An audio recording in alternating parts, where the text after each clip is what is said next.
before you jack the vehicle up, go to where to break the lug nuts loose.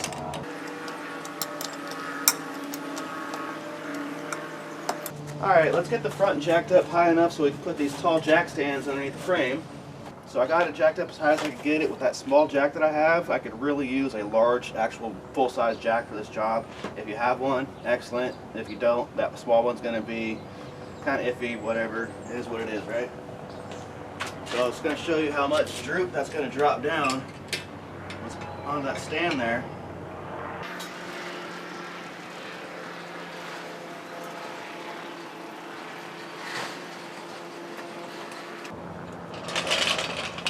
Now just got to jack the other side up, get it on a stand, and we're good to go.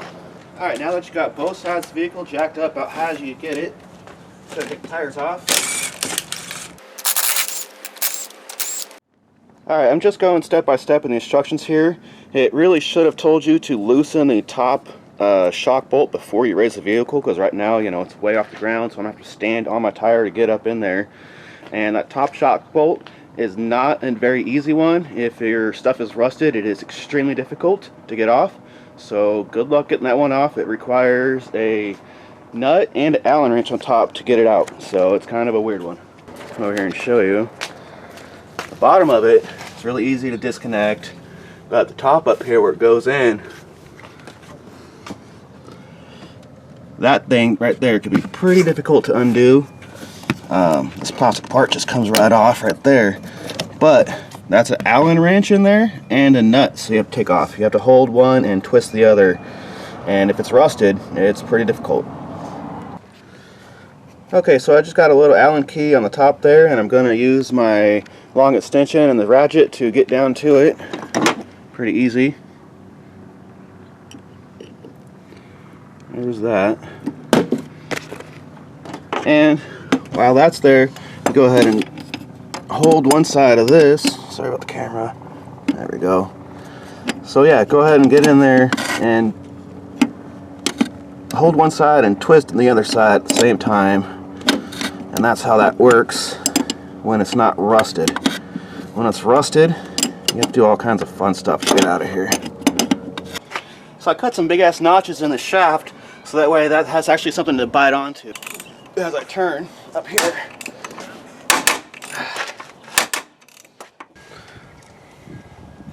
Yeah, that notch I had to cut in there so I could clamp some vice grips onto it. That was the only way I could get this off.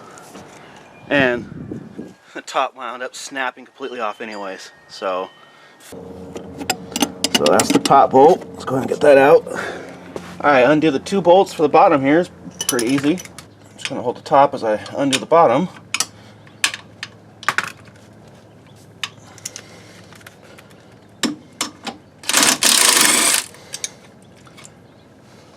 One.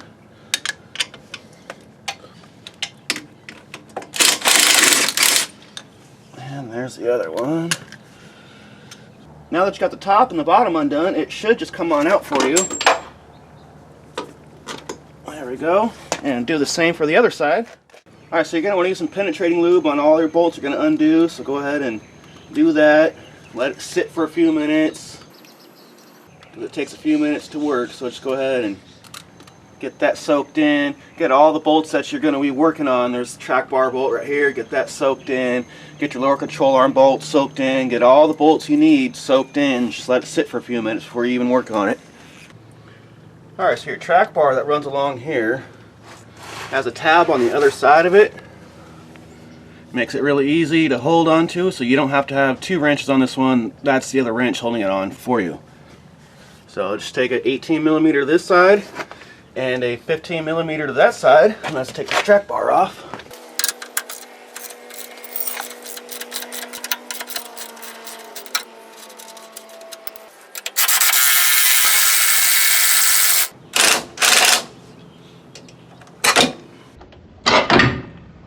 There we go.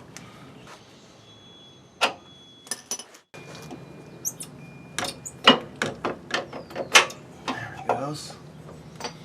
Alright, got the track bar out. Alright, let's go ahead and remove the sway bar links because we're putting new ones on.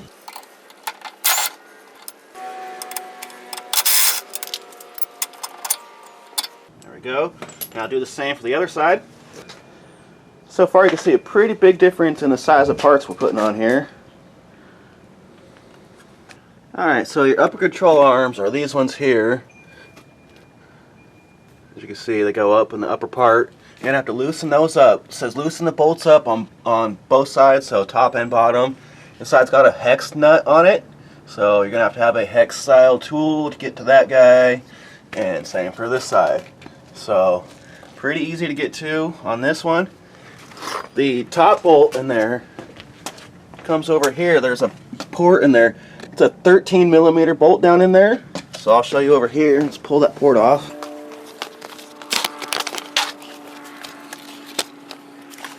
So just grab it with your fingers and pry it down. And out she comes. Got your 13mm in there. Just use an extension.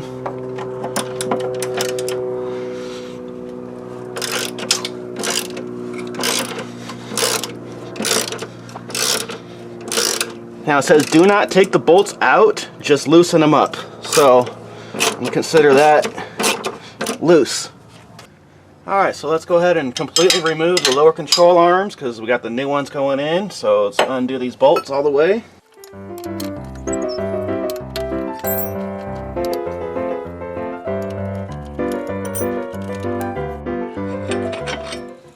Got that bolt out, got that bolt out.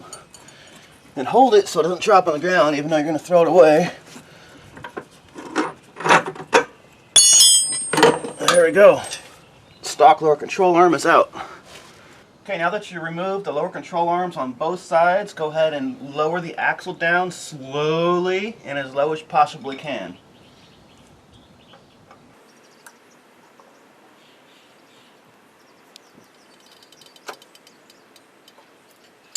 So as you're lowering it, be very careful with these brake lines. They're starting to stretch out.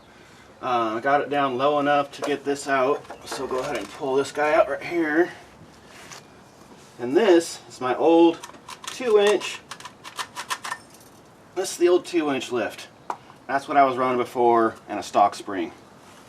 So let's get that garbage out of there. Clean this area up really good. Before you put your new springs in, go ahead and clean this area up the best you can. As you can see, there's a bunch of mud and stuff caked up in here. So go ahead and clean this up real good. Get all that mud out of there. Now, take your isolator off, the old ones. Unsnap the isolator from the old springs here. And let's go ahead and put it on the new springs. So that's the size difference between the stock and the new 4-inch springs. So the stock isolator is going to have a nice size nipple on them. They're going to align with a hole. It must be lined up perfectly. I had to cut this one off because this doesn't fit like that. So let's get rid of these and let's put this nice one on here. See if it'll fit in place without lowering it anymore. Don't want to lower it anymore because I'll have to undo some of this brake hardware here. Not a big deal, but let's see if I can fit it in as it is.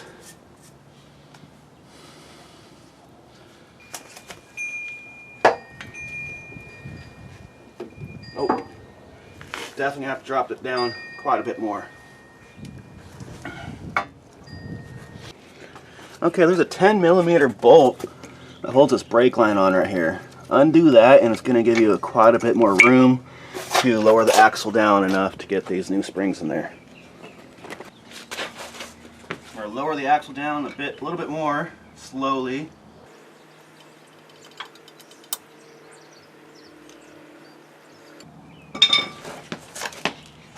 See if that'll fit.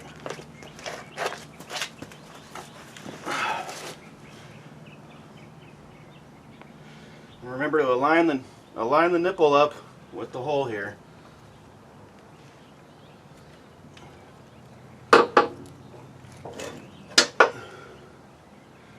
That side will work. Let's go ahead and get the other side in. So the new lower control arms are pretty similar in size to the stock ones. When you go to bolt, it's just about the same. I haven't busted out my measuring tape yet, but setting them side by side, they're really close. So shouldn't have to adjust them too much. Hopefully the alignment shop does all that for me. Okay, now that you got your springs in position, let's go ahead and work on these little control arms. Double check that they're the right length. You want them about 15 7/8 from center to center. So, yep, that is 15 7/8 center to center right there. Then go use spacer kit number 66 is going to go on this side. So the adjustable side goes towards your uniframe and the non-adjustable side goes towards your axle. And you got space number 66, use one spacer on each side, and kit number 78 is two spacers, so it'll be two spacers towards the axle and one spacer on the inbound side of your flex joint. Okay, you want to apply anti-seize to these bolts here before you put them on, so let's give it a good healthy coating of anti-seize.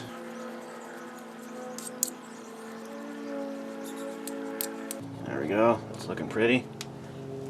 Alright, let's go ahead and get this in here. Make sure your fitting is facing the right direction. Now I'm just going to set this in this place and put this pin in here for now, just like that. So it's holding on in the pin. Now I can grab the washer and squeeze the washer up into place. It's kind of difficult to get it in there.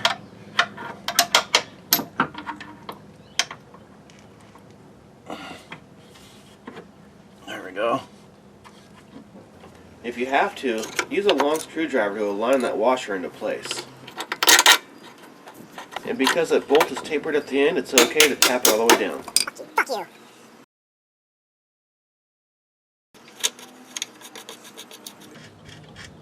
I'm the fucking boss, not you.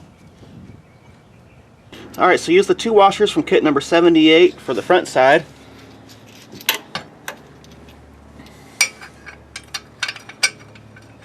That going on. Hold this up here, push it through.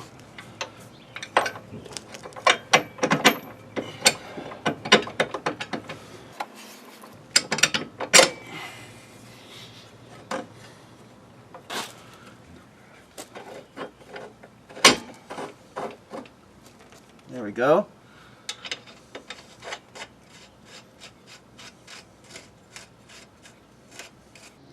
Here's the difference of the new shocks. The shock on the left is a stock replacement for a 0 to 2 inch lift.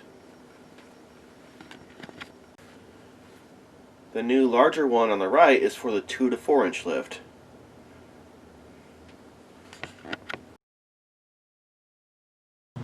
You're going to remember to put your hat and your bushing on before you try and put it in here.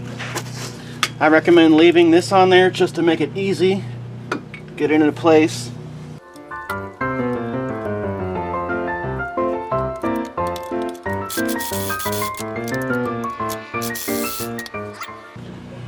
Okay, once you got the bottom on there, you go ahead and cut the strap and hold it into place. So I'm going to kind of hold it over here and cut the strap at the same time.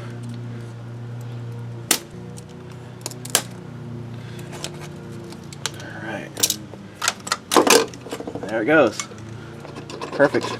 Right there by itself. Pull that strap out. You might need to jack the axle up just a little bit so you get some threads on the other side, but we're almost there. Alright, let's get these sway bars in.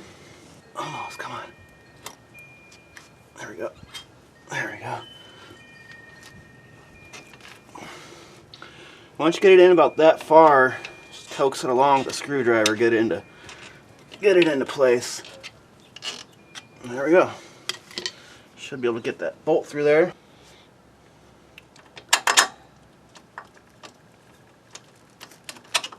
There we go. Got that way through. This on this side.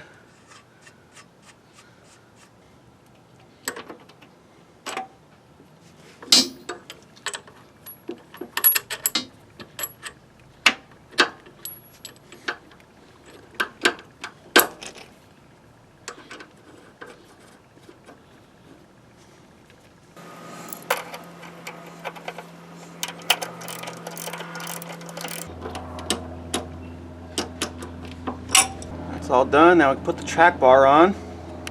Alright, so we're going to put the new track bar in with the adjustable side towards the frame. So, set that in place over there. Let's get this in here. Hammer it right there.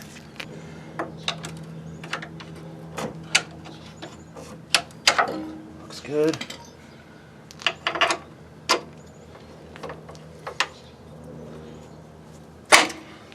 Perfect. Go ahead and put some anti-seize in that bolt there. This thing's really hard to get in here.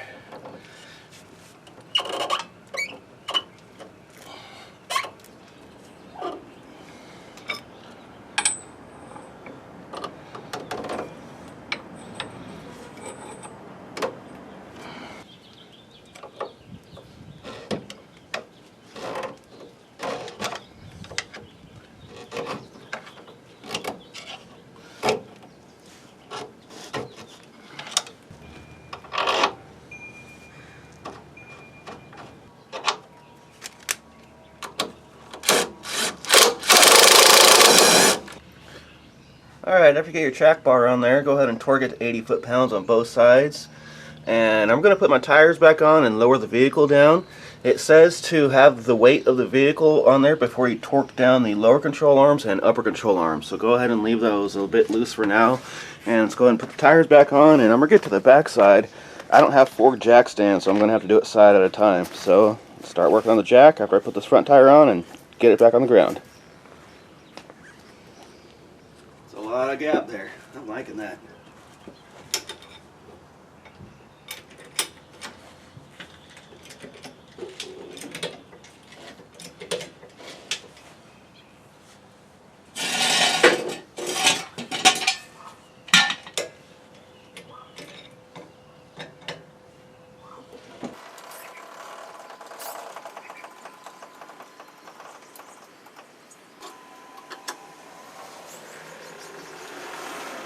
Nice. It's a huge difference.